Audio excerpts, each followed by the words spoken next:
Comme dans la première séance, nous avons vu le contraste pour nous permettre de ressortir les éléments. Pour les couleurs aussi, le contraste s'impose. Et avec lui, la balance pour nous permettre, comme le mot l'indique, utiliser les couleurs dans un cadre d'équilibre. Premièrement, il faut savoir que le contraste existe pour nous faciliter la visibilité et la lisibilité des éléments. Un exemple d'un texte et d'un élément graphique ici, un autre ici.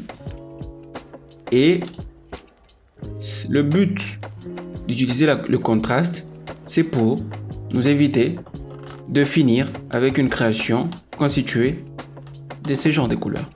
Vous voyez directement que vos yeux demandent l'abandon rien qu'en regardant ce genre de couleurs. Eh bien, le contraste, il sert à ça.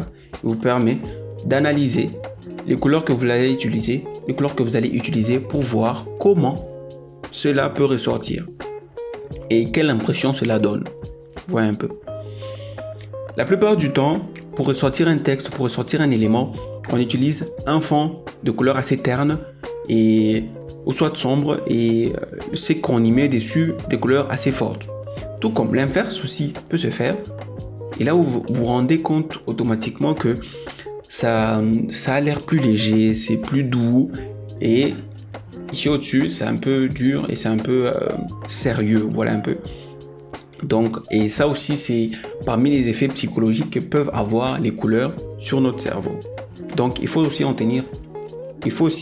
tenir compte de ça lorsque vous faites place à la création de votre palette.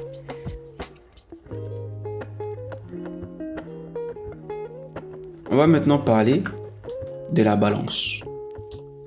Avec vous, je vais vous faire découvrir une règle qu'on appelle la règle de 60-30-10. Eh bien, vous me direz, c'est quoi cette règle? Cette règle est simplement une règle qui vous demande de prendre comme pondération 60% pour vos couleurs principales, 30% pour vos couleurs secondaires et 10% pour vos couleurs d'accentuation. Ici, un exemple d'une palette de couleurs quelconque. Eh bien, on va commencer par localiser les couleurs qu'on veut utiliser comme couleurs principales, ainsi que couleurs secondaires, ainsi que couleurs d'accentuation. Là, on peut prendre ces deux couleurs comme étant nos couleurs principales. On les met de côté. Ces deux couleurs comme étant nos couleurs secondaires. Bien, on va réduire la taille pour vous mettre un peu plus dans le bain de la pondération. On va un peu réduire comme ça, ok. Et nous avons cette couleur qui sera utilisée comme couleur d'accentuation. Voilà. Donc elle sera plus petite. Ok. Et donc voici notre couleur, voici notre palette de couleurs et ainsi sera son utilisation. On va faire un petit test.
Voilà, avec cette petite improvisation d'une mini-affiche, voici ce que ça a pu donner.